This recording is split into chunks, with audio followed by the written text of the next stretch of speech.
Hi, my name is Rebecca Wooten, and I'll be discussing Melissa Marr's Wickedly Lovely, which was published in 2007 for my Big Talk video for English 295, young adult literature. I'm going to start off by talking about what I liked about the book, which basically just was the main character Alyssa's girl power attitude, how she didn't want anyone to make a choice for her just because they were a guy, just because they came into her life and expected her to be swept off her feet. I really liked that. That's what I liked about it the most. I also really liked, there's a lot of mosquitoes out here, I'm sorry. I really liked, I really just liked the girl power part, and other parts, of course, but I don't really have enough time for that. But let me get on with the plot. So, Melissa is 17.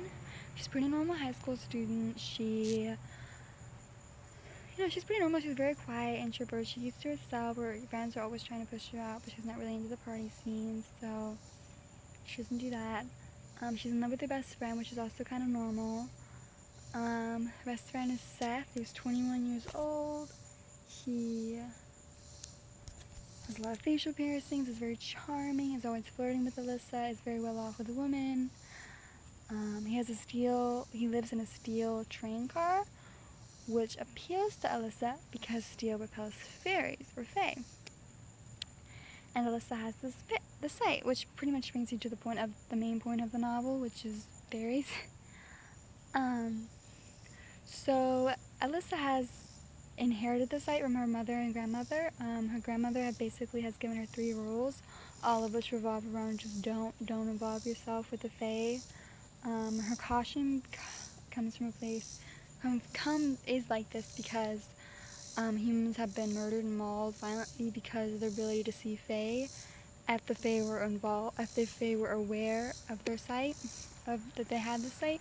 So the 3 rules are: don't stare at invisible fairies, don't speak to fairies, and don't draw the attention of fairies.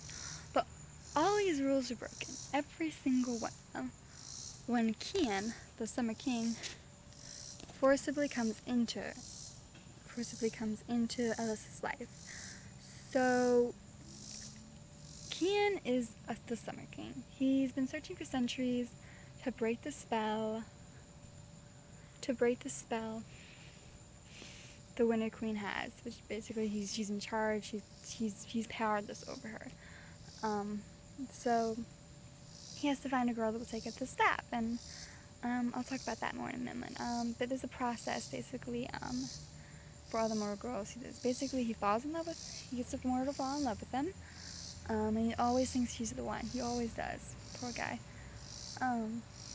Gets a girl to fall in love with him. She is unaware and unoblivious of his high status as a king and his nature as a fae. He lets her know she's now aware and gives her 2 choices. She can either become a summer queen, she can either become a summer girl. And a summer girl basically is, you don't even try to pick up the staff. Like, you don't even try. You don't even want to see if you're destined to be his queen because you don't want to have to go possible pain. More on that in a moment. And as a summer girl, you're carefree, you're free of responsibilities, you're just happy, and you're immortal, and you get to have lots of sex, just not with the king, but you aren't the king. Even though the king, you can still be involved with the king, you're not with the king. If you choose the other choice, the riskier choice, the harder choice, what that entails is you take the staff from the previous Winter girl who did the same thing as you, and you take the staff, and if you're the Summer Queen, the frost will leave your body. The frost will leave the previous Winter girl's body, and it won't come to you.